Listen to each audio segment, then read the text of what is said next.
It's Fall Guy's 5th birthday, can you believe it? To celebrate, we're recounting hilarious Fall Guys memories while also chatting about a selection of games that have wowed us out of seemingly nowhere, all on today's episode of the PlayStation Access Podcast.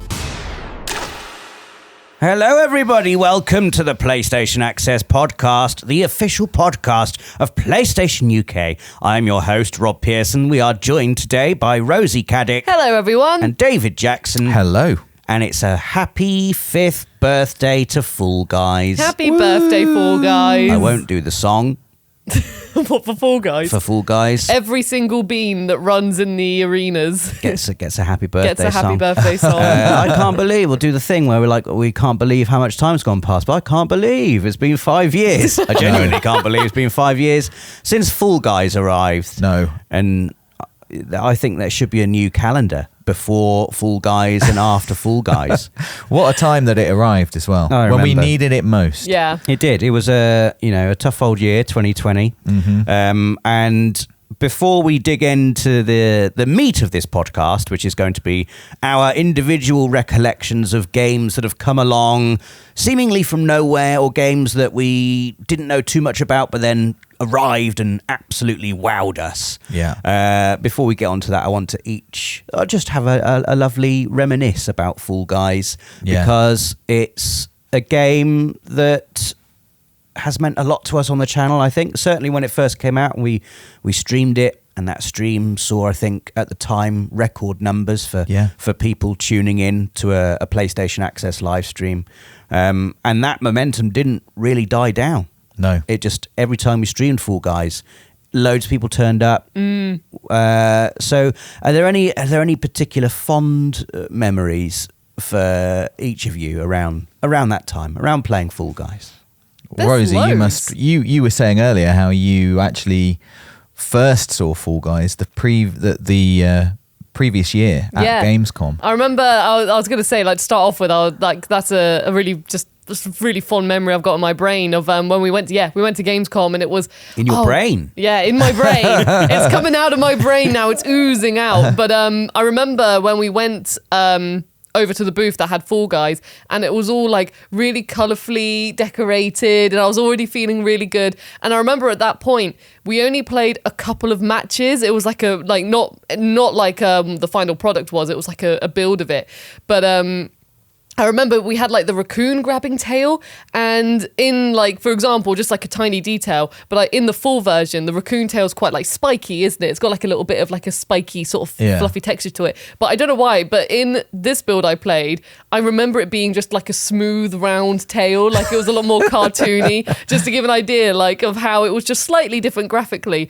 But I remember playing it and having an absolute blast already with it. Like, I remember just having so much fun. And the team who were there at Gamescom to show everyone the game, they made like their own little fun competition out of it, and I won the crown. And I had won your first crown. I did, my first crown before it even came out. And it was like they gave me like a sponge crown, and I have a picture of it of me like genuinely with the biggest smile on my face, laughing because they just popped this crown on my head, and then they took a picture. Crown. And I was like, yay! But I remember like talking about it and thinking, this game is fantastic. Like, I think it's going to do really, really well. Like, you know, when you guys say on Access, like, oh, Stickbold was the thing that you were like, this is something that we think's really, really good and everyone's going to love it. For me personally, it was like Fall Guys. After that preview, I was like, this is going to be so much fun, and so I hope didn't come out everyone of nowhere plays to it. you, Rosie. Undermining our podcast somewhat, Rosie. But no, I think that's fair enough, because you had the privilege of going to a preview event. I remember actually, I remember that crown because we had it in the office for ages. I don't know where it is right now,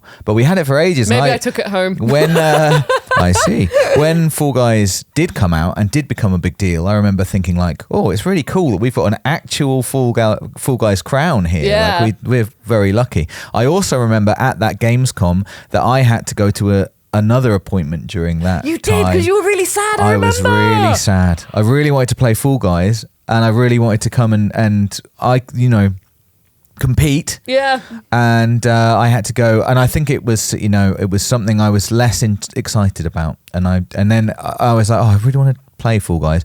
And then after that, we all met up, and you guys were just like, "It was amazing," and I was just like, "Oh, I really want to play."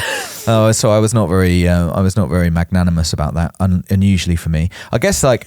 Unusually for me, I think, if we're talking about great Fall Guys memories, probably the greatest memory, which I think we all share, would have to be Nath's leaving stream, because thank God he was finally going. But on top of that, because for anyone who doesn't know, Nath, for his leaving stream, had planned to platinum all the Uncharted games. Yep. His plan was to therefore supersede Rosie and have more platinums than her before he left the channel. That's almost as like PS4 versions, PS3 versions, even the Vita got involved. Almost like a mic drop moment. And we felt like it was a little tiny bit unfair to just do that and Rosie not have a chance. So we offered Rosie the chance of getting a platinum on Fall Guys, which is notoriously incredibly difficult, because there's this one trophy which is really tough, and that's to win get 5 crowns in a row. 5 crowns in a row, and that's the one that I needed, wasn't it, for me to get the platinum. That was the last one I needed. And it was amazing because the community all came together and all basically helped Rosie get 5 crowns in a row to get that platinum trophy. And it was so wholesome and great. And like, Fall Guys is a very wholesome game anyway, even when there are grabbers and people not crossing the line. It's mostly super wholesome, lovely and fun, and just, happy characters in a happy world, just not really competing, just playing. And then to have our community come together and sort of contrive really for you to win by everyone changed their server to like the Australian server, we all went in because it was nighttime in Australia, most people were asleep, so we could make sure most of the community got into the same map, and then everyone just throwing themselves off the edge to make sure Rosie wins. You remember the sea of like coral blue as well? Everyone were so that's how we knew when everyone was like helping us out with this run. And if you had that one player who just wasn't coral blue and had their like outfit that they've earned, it was just everyone who was coral blue was like, no. Can you imagine that one player? I just fancy a little game of Fall Guys. Oh, it's quite late here in Australia, but I'm going to say, mate, I'm just going to log on here. Why are all these beans blue? What's going on? That must have happened to some people. They must have been like, what is in this game? And everyone was blue, and they all started just grabbing me out of nowhere. So that's what's going on. It's like I'd found something, a secret meeting or something. Well, I found a secret meeting. Yeah.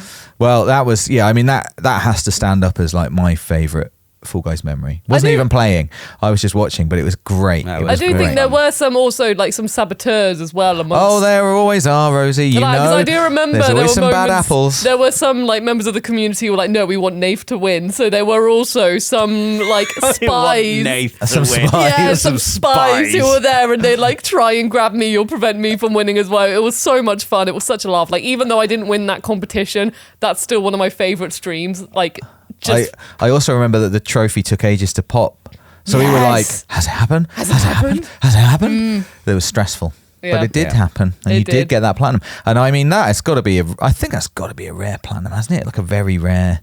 Is it? I don't know what it is nowadays. Did they make it slightly easier later on? I can't remember. I can't remember if it's like if you go in team games now, if that like counts. Right. So if you go in like with some other players who I don't know if that counts nowadays. But I think there was something like another round that made it slightly easier to get, but still hard. Yeah. Well, I won't be getting it. That's for sure. No. After 5 years. 5 crowns in a row. I've won 2 crowns in all history. Yeah. And I've won half that many. So, yeah, won't be happening for me. No. But great nonetheless. I feel like it's got tougher nowadays though, because like the game's been out for 5 years now and everyone's got really good at it. So even if you like think, oh yeah, no, I'm good at it, I think I can do it, there's always like, you always find if you're in like a community round, there's always like 2 people who always get the crown, and it's always those 2, and you're like, you are elite players. There's always someone who's a little bit better at the game. Yeah, and sometimes you just need that little bit of luck, don't you? Yeah, I mean, definitely. My overriding memory is just having lots of fun, but also just screaming as I fell off various different stages at the last moment.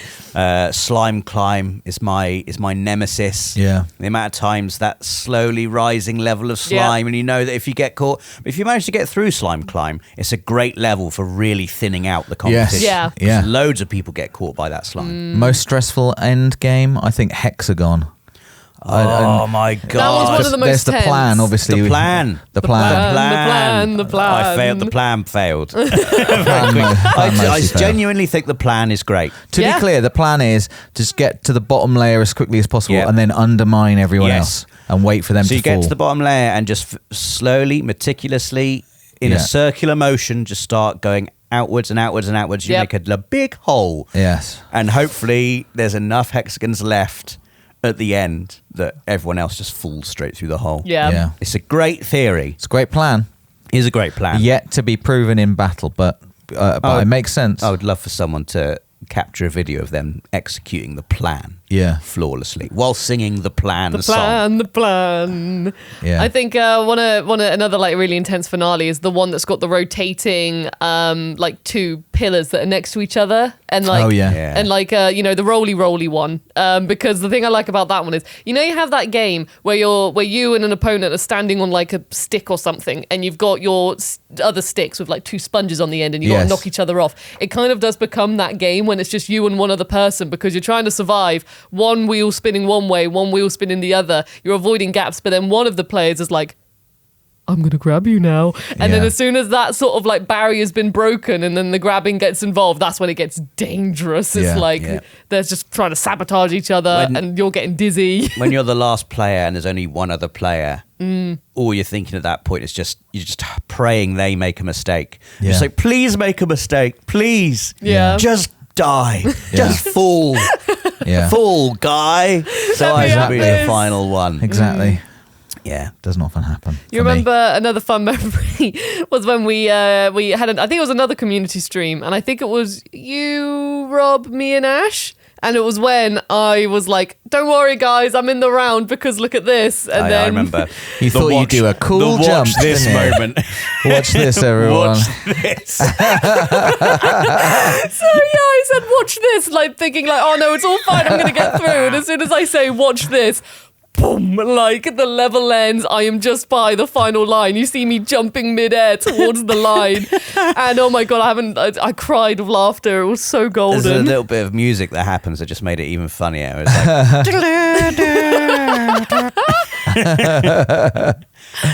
that was so good. Were we against the community in that one or were we against each other? I can't remember. There's always someone in the community Always fighting people popping against in. us. Yeah.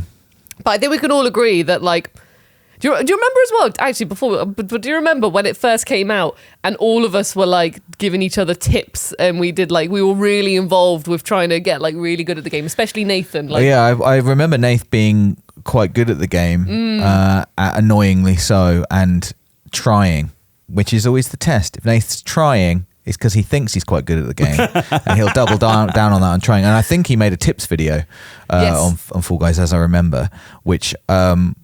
sadly was like out of date quite quickly because they updated it quite quickly with new maps and whatever.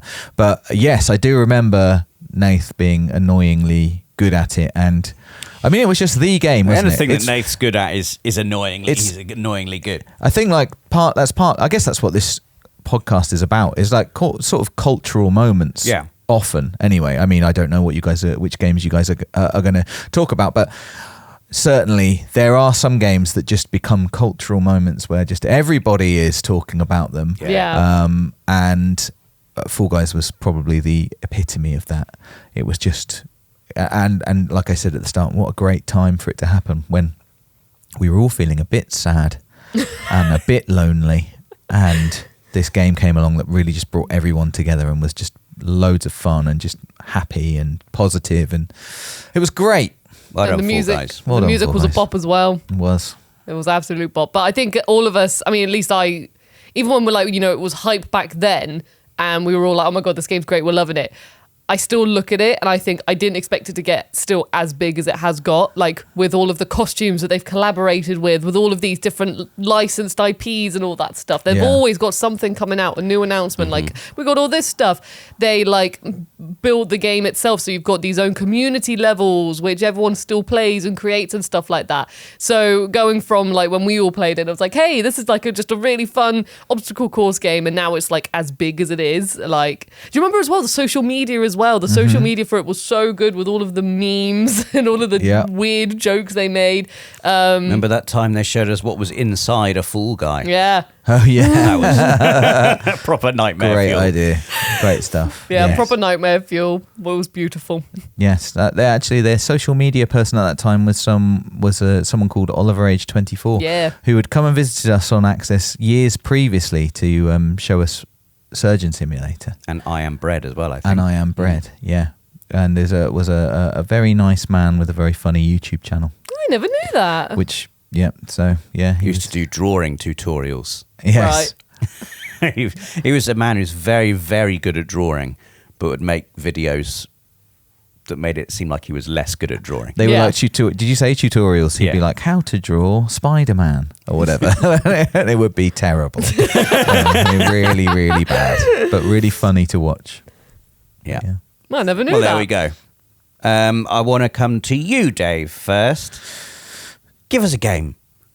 That came out of nowhere. That came out of nowhere, and you were like, like that question, Rob. Yes. Yeah, like that question. A handbrake turn there into that. Yes. Well, I think for me personally, a game that came out of nowhere. I think that this game actually came out of nowhere for everyone. I don't think it was just me, and it was just so. It was one of those brilliant, again, cultural moments. Cast your mind back to July 2015, and on the monthly games of PlayStation Plus that month was a little PS4 game called Rocket League. Oh, what a time. And, it's just quite a... So this is over 10 years old now, Rocket League. Oh my God. Well, yeah, last month it was 10 years old. It's a simple premise. It's rocket-powered cars playing football, and... it's so much better than that sound. And, Rocket League's really interesting, I think, especially because it is actually a sequel, which a lot of people don't know. I didn't play the previous game, which I can remember now, maybe with Rosie's help, was called Supersonic Acrobatic Rocket-Powered Battle Cars. That's right. Supersonic Acrobatic Rocket-Powered Battle Cars. Oh, thank God you're here, Rosie. Great. It was great on PS3. I loved it on PS3. I think it was a wise move to reduce the title of the sequel to Rocket League. That's quite good. But I do like the sound of Supersonic Acrobatic Rocket Car Powered Battle Cars. Yeah, it does sound good. But that game, I think, was enjoyed by people who played it, but it was not a big deal. Didn't take off at all. And I haven't played it. So have you actually played it, Rosie? Don't make me say it again. Yeah. Yeah, you've played it. Say one more time. Yeah. That's how you know the song. Yeah. Like literally, I remember we were hooked on it because of the song. And like, how much like Rocket League is it? If memory serves me correct, it's very much like, it's pretty much Rocket League, only the arena was different. I think we might have had a demo for it or something. I can't remember what it was, but it was, I just remember the arena being more like yellowy sort of arena texture area rather than, Rocket League, which has got the green grass and the blue dome and stuff over it. But I believe the premise was pretty much the same. It might have been... I mean, in all honesty, my memory of the actual game itself is a bit hazy. I just really remember the title. Just the song. Just that the game song. with the Just song. the song and the It's title. the song. Like, I really enjoyed Great the game. Song, great title. But I booted it up for the song. Yeah. Well, my understanding was it was very similar to Rocket League. Yeah. And, it had its audience, but it didn't break out. And so I find that sort of super fascinating, really, that Rocket League did, because it did. It became, it's absolutely massive. I mean, it's like... It still is now, you would argue. It still is now. I mean, it's like an e-sport now. Yeah. With incredible players doing incredible things. It's always had that. It's always had incredible players doing incredible things, which I can't do or get anywhere near doing. And it is humbling, actually, to play online sometimes, because you will come across a player from time to time who is just never on the ground. And yeah, like never on the ground. What's funny is that Rocket League. Will you get down? Rocket League is a brilliant game without the flying, because that's how I mostly play it. Rocketing around on the ground, maybe driving up the walls as well, and maybe even sometimes driving on the ceiling. But that's probably an accident if I'm up there. It's a great game anyway. But they have built in this whole thing, which is, a mystery to me, which is actually flying around in 3D space. And people are so good at it. They are scoring amazing goals in midair. They're having battles in midair. And I think that's just fascinating. But it quickly blew up. And I think partly because it launched on PlayStation Plus, which seemed like a great idea because loads of people got to grips with it like straight away. People just got it and played it, and the premise is so simple and the game is so deep that it's something you can play for hours and hours and hours and hours and hours and only scratch the surface of like becoming good at it. But you can have fun that whole time, especially when people were being exposed to it all at the same time. So not everyone was flying around on day one, so we're all at the same time kind of learning Rocket League together, and obviously some people went on and became amazing at it. But I think from memory, that is a game, apart from having had a predecessor which wasn't a particularly big game, I think that came out of nowhere and just exploded. And there were weeks where I was just playing a Rocket League. I loved it so much. We played it all the time. We have played it, we've gone through Rocket League periods throughout the years, and the following 10 years there'll be like the odd sort of summer where we'll just play as a team after work. Sometimes we would just get together, maybe with Nath as well. We had a team called the Turtle Boys. I kind of want to do it again now. So do I. Just talking about it. Oh yeah, let's play. It's so Moorish. It's so Moorish. Winning in it is so good. Losing in it is so frustrating. Watching it is great. Watching it is great. It's so watchable. I've watched back some of our streams sometimes. Just get so invested. Yeah. Like it's so watchable. And you can score some really amazing goals that that just feel great. It feels great to do it. I love the whole the way everyone explodes back from the goal when a goal is scored. The sound of a goal going in. Yeah, it's great. It's so good. There've been some really cool collaborations with other things as well, like where you get special cars and special smoke trails and all kinds of things.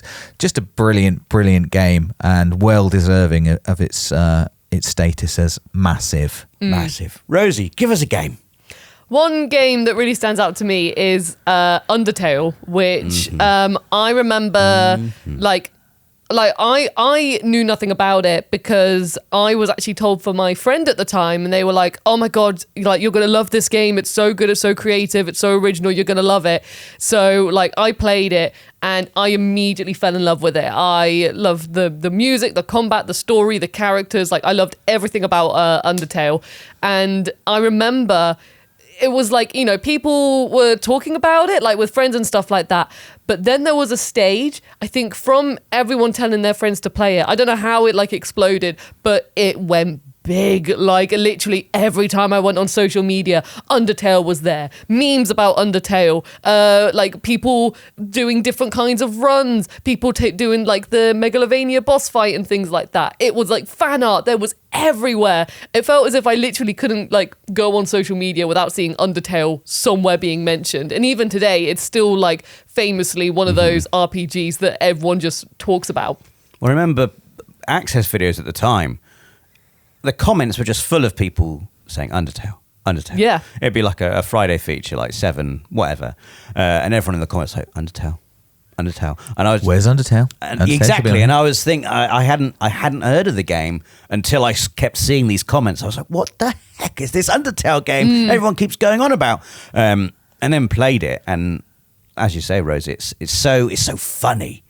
It's so funny the way it sort of plays with your expectations around what an RPG is, and sort of takes the mick, but in a really loving way. It's a game clearly made by someone who loves RPGs. Yeah. And it's just, giving it a little spin. It's got it's got an incredibly heartfelt story to it, but it is those really funny moments from the characters. I think the characters are just so brilliantly designed, and they've all got such fantastic just personalities and relationships with each other. Like I'll always remember there's like one part when you're exploring like a dungeon area, you know, in an RPG, and literally one of the characters, Papyrus, who is the brother of Sans, who's the famous skeleton, but Papyrus literally just keeps on ringing you to ask you just stupid questions, but literally it's like you have the one and you're like, oh, that's really funny, and then you literally take like maybe 5 more steps and then your phone rings again, and then there's Papyrus, you just see his face in the text box at the bottom. And I remember I was laughing at this, like with tears in my eyes, like just so excited to be like, I'm going to take 5 more steps. Oh, the phone's ringing again. And like, even though I knew it was coming, I loved the characters so much that I was still so excited just to see them all interact with each other. And of course, like, when I did the normal run, I went straight back into it to do the pacifist run where you get like the true ending. And then like we needed to capture Sans for the Megalovania boss fight. So I've got a save on, I think it's on your profile, Rob, which is literally just before that Sans boss fight. So it's all ready to go for whenever we need it. Whenever we need the Sans boss. Whenever we need the Sans boss. So like already it was a fantastic game, but it just sort of exploded on another level. I hadn't seen a game explode in a long time in the way that it did, which was also quite like fun for me, because when I played it, I think it was just before it like fully exploded. So I remember when people were doing like, you know, YouTube animations and stuff like that, I was fully there, like loving these characters and all the music and stuff, being like, I love this. Haha, look, I'm gonna get all this awesome content from everyone and everyone's loving it. And it's like, you really did felt as if everyone was just all together showing their love for this game. And it was just really nice to kind of be a part of that. But I wasn't like, you know, I was nowhere near as intense as some other community members who were like very much everything Undertale.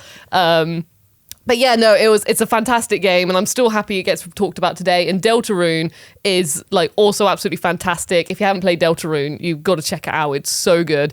So yeah, Undertale, I think that's just, it's always a key one. I remember being like, I really like this. Thank you to my friend Josh who recommended it to me. I believe it was Josh, but thank you, Josh, for recommending it. And then me being like, oh, I'm going to tell my friend and my other friend to play it, and then suddenly went like huge an explosion of hype.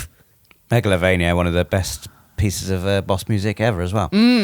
So good. I am going to choose Batman Arkham Asylum for my first game. This came out in 2009. And I remember it being revealed, and I remember seeing the trailers for it. This is before I worked in the games media industry, so I was very much like a consumer of gaming news and reviews and keeping up to date with all the trailers.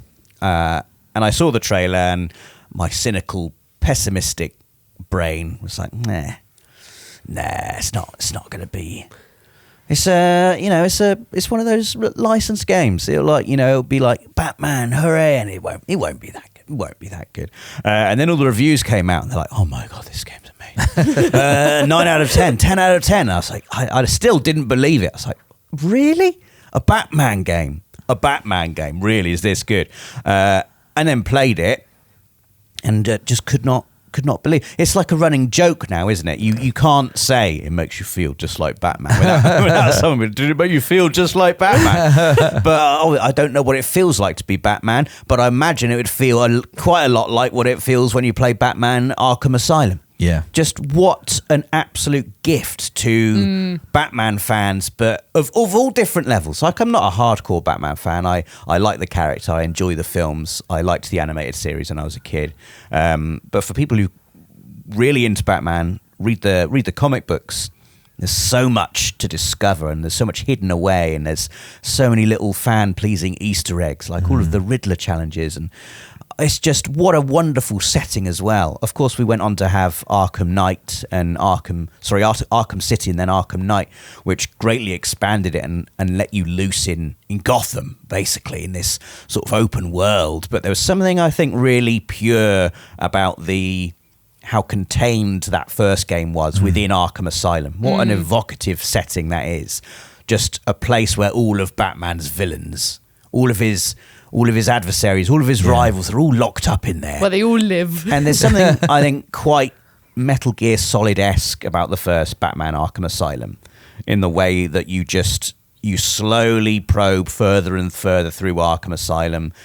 You fight these really iconic bosses along the way. You go through these brilliant set pieces, but the moment-to-moment gameplay is just so wonderfully tense, and the balance between feeling like you're overpowered and then tipping the scales in your favor, and you going from, you know, having to hide to being the one that is doing the hunting. It's got this fantastic mechanic where you'll start picking off enemies, and the enemies that are left, they start getting scared. You can see they've got like a little heartbeat thing that you can see. Yeah.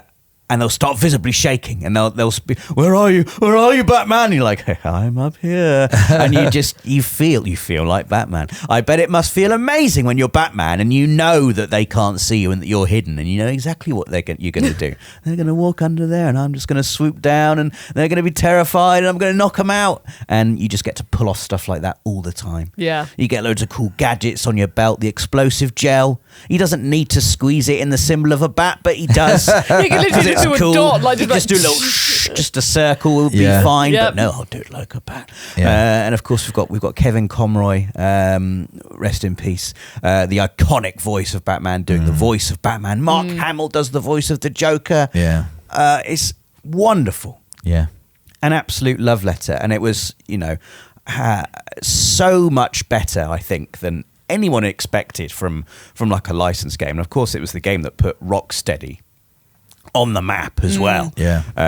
This combat that was just so punchy and explosive and reactive, where you could just, it was so simple as well. You could just stand there. You do the thing where you stand there, you can see them coming from the side, and you just press the counter at the right time. Batman will just do a cool block and then just absolutely punch them into next week. Oh, glorious. It's a game. At the time, I didn't have a job when Arkham Asylum was released, and therefore I didn't have the means to buy it, and it was on my to-do list. And then I got a job in 2011 to work on PlayStation Access with Nathan Robb, and it was top of my, I was like, well, I've got this job, I've got some income, I'm going to spend it on games that I've missed in the past couple of years and catch up. And it was top of my list of things to do. And I have real happy memories of having just moved to Bath and being in my room in a house share and having just started my job and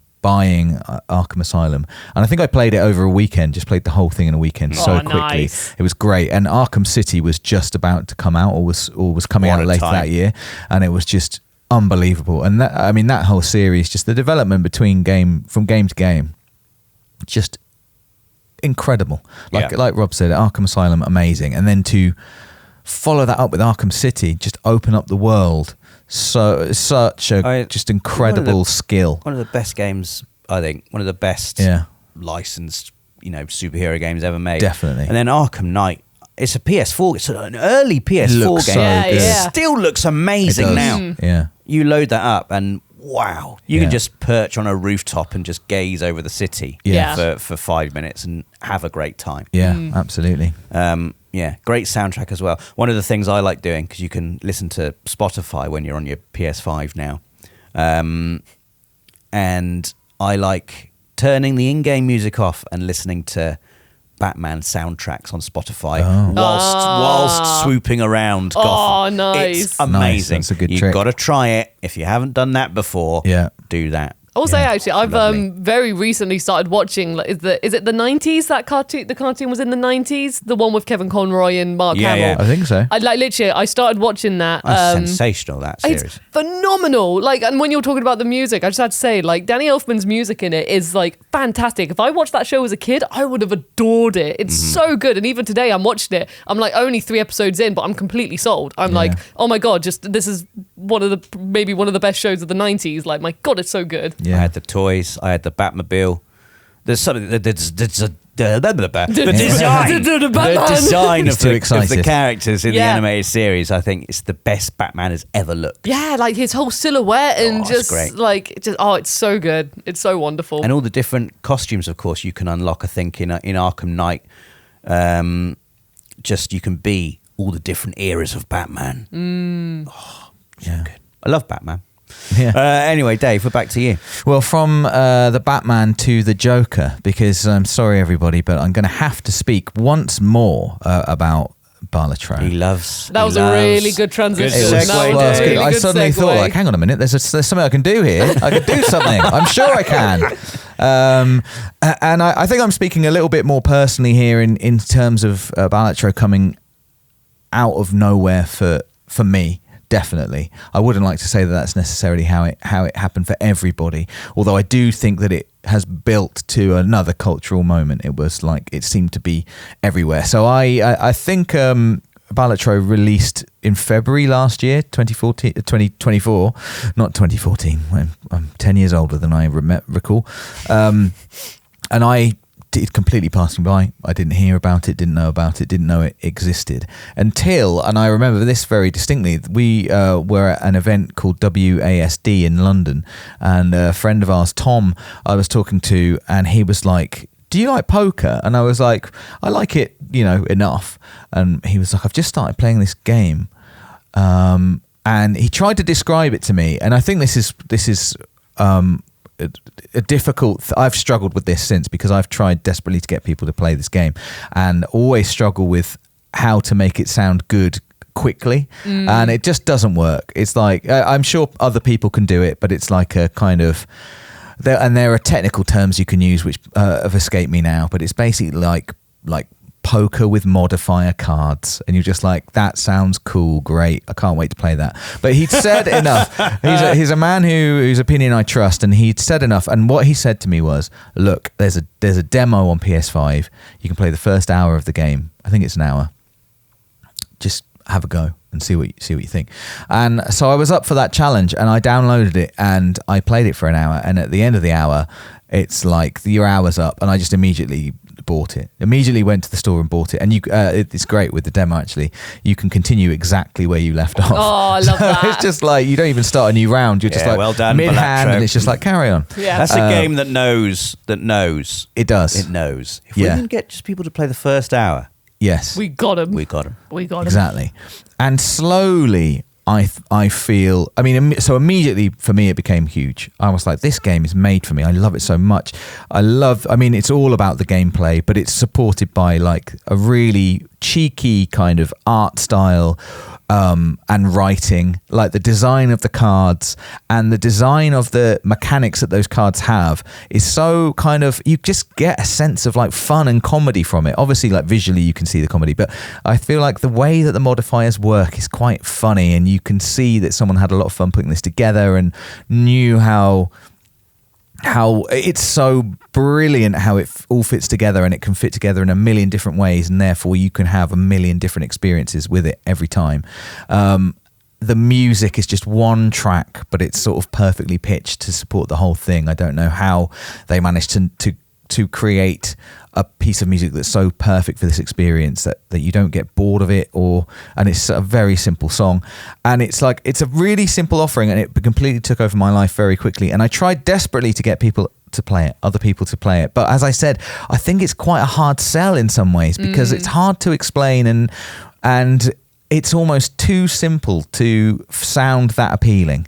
But slowly, clearly, I think that people who found it loved it, and they just worked on their friends. I think, Rosie, I think I told you several times and tried to show you at one point. You did. I remember you played it at lunch, and I was like, I've heard a lot about this game, and then like you showed it to me, and I was like, even looking at you playing it at first, I was like, oh, okay. Like I was getting a bit of a grasp of it. Yeah. But I remember when you were like, when you were saying like, but Rosie, even though that's a 3 of a kind, that's not as good as my 2 pairs over here because of what I've built with my cards. Yes. And that's when I was like, oh, okay, this is interesting. And then like, because I remember telling you I love card games, like going on little trips and then just having a pack of cards and just playing any card game. Yeah. And my boyfriend knew this as well, so literally he was the one who just went like, because I remember telling him like, oh, Dave showed it to me, and then I remember he was just like, I'm just gonna buy it for you. So literally he bought it for me. I started playing it, and I was like, Dave was right. Yeah. And then I just got hooked on it. I even did a little round of it last night. I was just like, oh yeah, I just fancy a game. And got another deck sorted, like finished a run with that. And I was chuffed. I was like, yeah, this game's fantastic. And months later, it was getting awards nominations, winning awards. It just felt like it was everywhere, and it properly made it. And I was so happy. It's just a fantastic game, and it deserves everything it got. And I really enjoyed reading recently. The developer wrote a kind of sort of not a diary because they didn't write it as they were developing the game, but it was more like a retrospective diary. So they went back and tried to recall what was happening at key dates over like the past. And it's a game that they've been working on for like 4 years, and just really enjoyed. You should look it up if you like Balatro or have any interest in what I've said. In games development, because it's really interesting just seeing this person having this idea and having no idea if it's a good idea, and slowly building the game and coming up against some obstacles and coming up against some big wins, and friends of theirs playing the game and going, this game's actually really, really good, and they're sort of going, I don't know, is it like, and that having never happened before, where someone was like, I've played this for hours, and it was 2 years before it was launched or whatever. It's a really cool story to see, like this real individual vision like come together and be absolutely huge. It's it is like a simple idea, but it's executed so incredibly well as to have massive value for everyone. I love it. Of course, a friend of the channel, Ben Starr, is the face. I mean, it's canon now. Jimbo, it's lore. Is it Jimbo? Jimbo the Joker. Yeah. Ben Starr is Jimbo. Yeah. And he went to the Games BAFTAs this year. Dressed as Jimbo. Jimbo in full makeup. So that wasn't Ben, that was Jimbo. That is genuine. Good point, Rosie. That's genuine Jimbo. I don't know what I was thinking. Yeah. My God.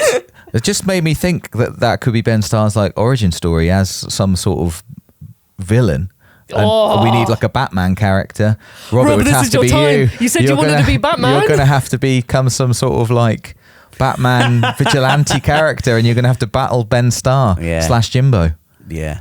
That would be amazing. With a beard. I don't think a beard would work on with Batman. I can see it work.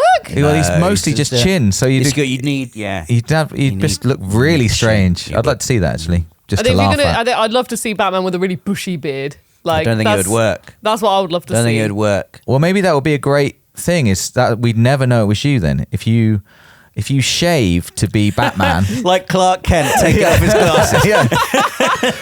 And then we just don't see you for a couple of months, and then you pop out with a beard again, and we're like, there's Rob, and he's still got the beard. It wasn't him after all. This vigilante's been doing loads of stuff these last 2 months. Well, you haven't been here. You're back now. Can't explain That's it. good. But he's clean shaven, so it can't possibly be him. No. Wouldn't make any sense. No. Yeah. What's your next game, Rosie? My next one, I can only talk about so much, because I won't lie, when it first came out, I remember everyone was talking about it, but it wasn't the kind of game that I thought would be my cup of tea. Right. And that is Hades. What a game. I remember I still haven't played Hades. When it first came out, I remember like so many people were talking about it, saying it's like, reviews were like fantastic reviews were coming out about it, but I've never been much of like a roguelike player. I've never really dived into that genre or anything like that before, and I didn't know Supergiant at the time. I didn't know any of their games. All I knew was that they made a game called Bastion, which I always remember seeing the cover art for, of like the character looking with like his hand over his chin or something. Transistor, man. Transistor, yes. So good. What a great So I didn't even know developer. about Transistor at the time either. I literally only knew this team as like, they did Bastion, which again, I didn't even know what kind of game that was, but everyone was talking about Hades. And I had, I have a friend who like adores the game, and I even remember back then he was saying that he was playing it again and again and again on loop. He was doing multiple runs, like hundreds of hours into it, and then like it came to PlayStation, and I remember being like, okay, everyone said that this, like, I remember everyone giving this game so much hype, like, when you reach a point sometimes where you're like, surely it doesn't deserve the hype that it got, like too many people, has it been overhyped? I remember coming into the game thinking, oh god, I fear it's been overhyped. It was not overhyped at all, and that's probably my main example of when I've been like, I'm sure, like, it was, maybe the hype's died down a bit for a bit, but no, it was fantastic. I fell in love with it immediately. I loved the style. Again, I love the characters, and I love the whole system of like, when you do a run, even if you fail, it progresses the story, and how even now I've like finished it, and then I've done let's say I finished it and then some, and even if I booted it back up today, I'm sure the story will still be progressing. Like I've heard people say that you can have like a certain scene with 2 of the characters. Let's leave it at that. And I haven't triggered that. Goodness me. A certain sounds scene. very risky. A certain scene you can have with 2 characters. I haven't triggered that. Dave won't ever trigger that. No. Famously. No.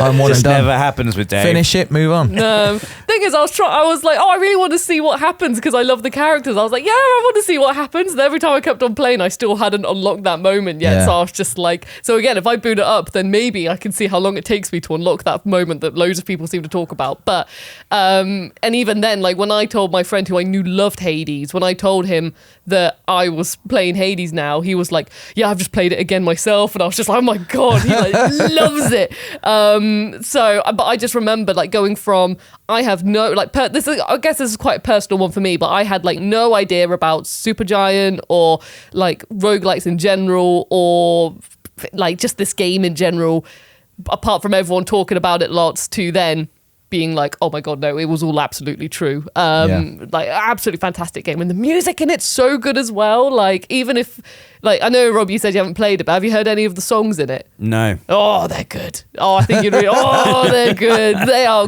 great. I'm sure they are. Well, the soundtrack to Transistor, I think Darren Korb is the composer. I used to listen to that soundtrack a lot. Fantastic soundtrack. There's a very unique mechanic where you can your character can hum the soundtrack in Transistor.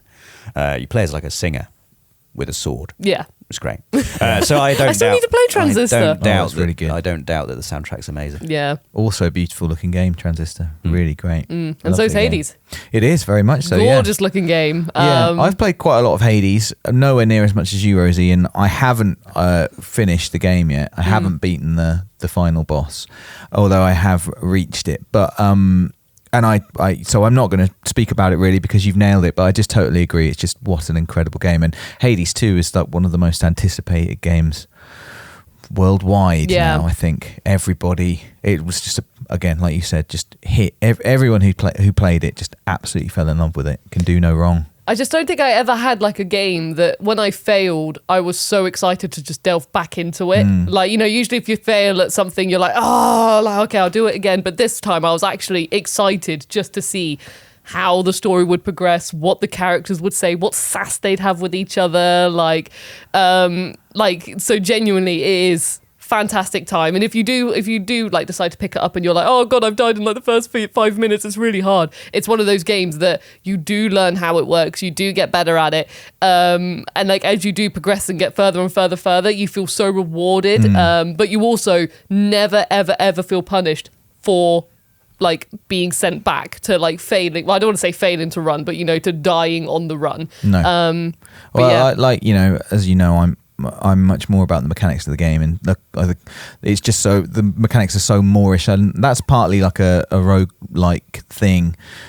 The map being different every time, your runs being different every time, what you're up against, the kind of power-ups you'll get or whatever, the different gods that you meet along the way. And I think just purely on a mechanical basis, it's just super moorish. I enjoy playing every single run. It's great. Yeah, it's fantastic. But Rob, what's your final one? I am going to pick a game that I am not as knowledgeable about as Dave, but you can't deny the cultural impact of Helldivers 2.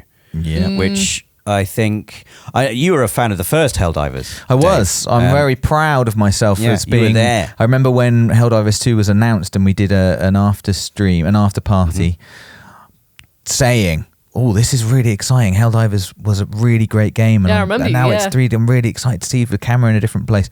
So I am very excited about that. But I think Helldivers, maybe you like Rocket League's super blah, blah, blah, blah, blah, blah, blah, blah. It was really loved by the people who played it.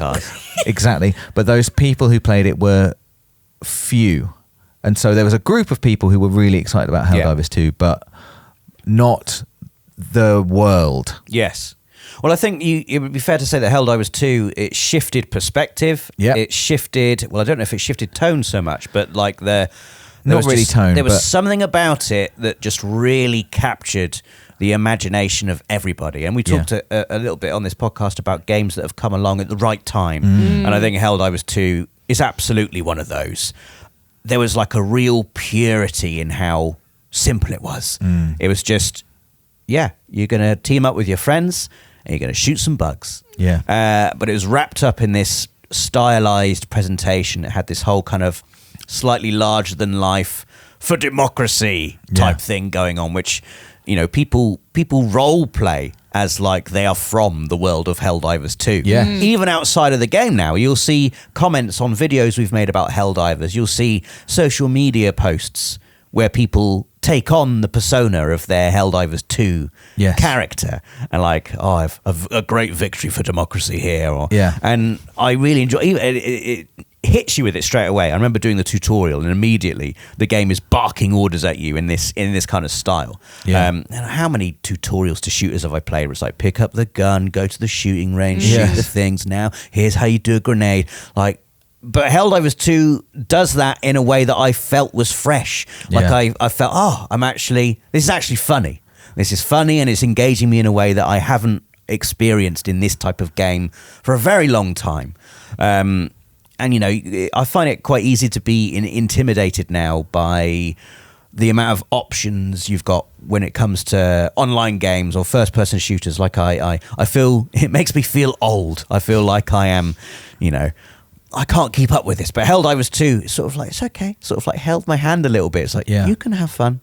You can just have, here you go, have a gun and go shoot some bugs with your friends. And it is so much fun to play. And the whole stratagem mechanic, it's so good. It's so easy to call a stratagem where there's no bugs around and you've just got down to the planet in your pods and I'll call my special dog that's going to float around. There's no one around, so I call my robot dog. But when you're in the heat of battle and there's your objective and it's being assaulted by an army of bugs and one massive bug, and like, I need the eagle bomb. Call the eagle bomb, and you're trying to input the code. What's the code? And you fumble it and you do it wrong. It's an absolute riot. But also it's like, unlike many online games where if you muck something up, you feel sort of like embarrassed and ashamed. Even if you're not speaking directly to your team, you can feel them at home being like, oh man, Avakani again. It's ruining things for everybody. But it's funny when you muck it up in Helldivers. Like, and I have mucked up loads of times. Like a friendly fire, I've accidentally blown up my entire squad, walking around in one of those mechs that they've got now, and you just trample on people on your team. It's all part of the experience. It's all part of the fun. And I love how it's just, when you get a game like that is as successful as Helldivers 2 has been, and the devs, Arrowhead, are able to just keep that lore going, keep that story going with like drops and expansions, and you feel like you're part of like an ongoing universe. And it's something that's there waiting for you, even if you decide to drop out for a couple of months, play something else. Helldivers 2 feels like it's always there to go back into. There'll be a new thing coming. There'll be a new reason for everyone to log in and play. And it was one of those moments when it first came out where I would log into PS5 and my entire friends list was just playing Helldivers 2. And I love those moments where it just feels like everyone is excited about the thing. Everyone's playing the thing. And as good as the original Helldivers was, I don't think anyone could have predicted the impact culturally that Helldivers 2 would have. Like, I remember like every video we made about it, every stream we did just exploded. Everyone was just so hungry for it. And I love that. It was just an incredibly positive, wholesome thing. I thought everyone just having a great time playing this game. Unexpectedly, just it felt to me like out of nowhere, my God, this is just amazing. Dave was right. Dave was right. Well, it wasn't just me. I do remember we were lucky enough to go to a little preview event in London just before the game came out. Rosie, Nath, Ash and I went up and played. And I think you sort of nailed it, Rob. It's I think that one of the very first things that happened was Rosie dropped a pod on someone's head. Or, we played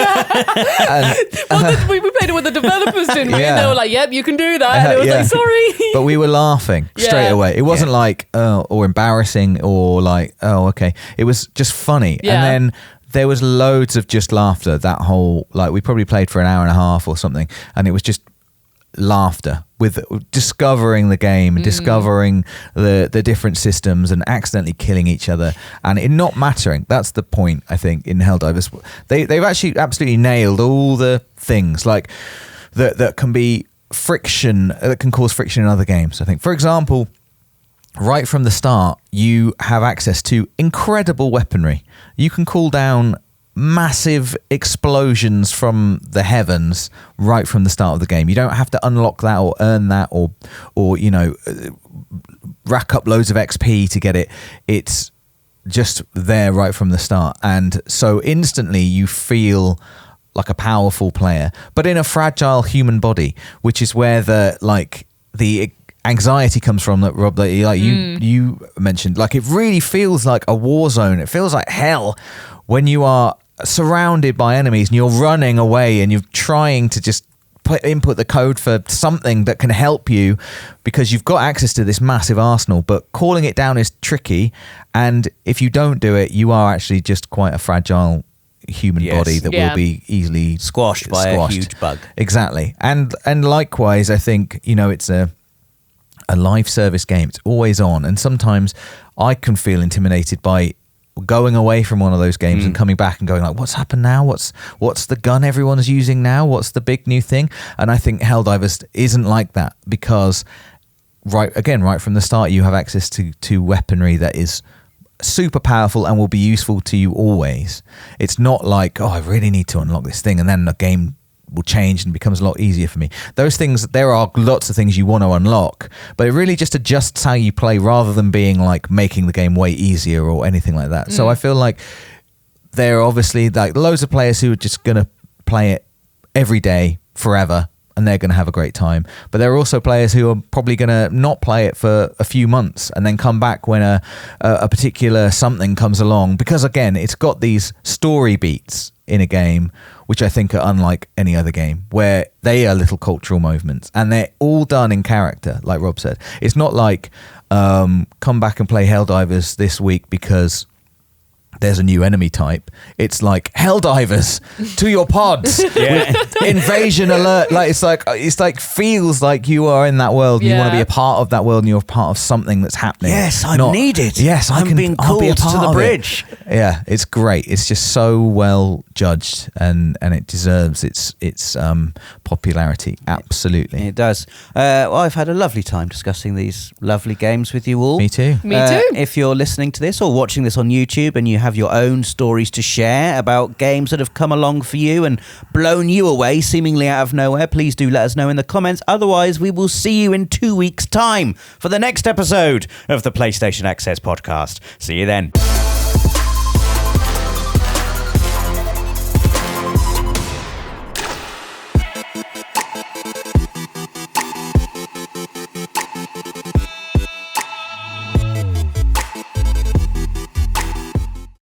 PlayStation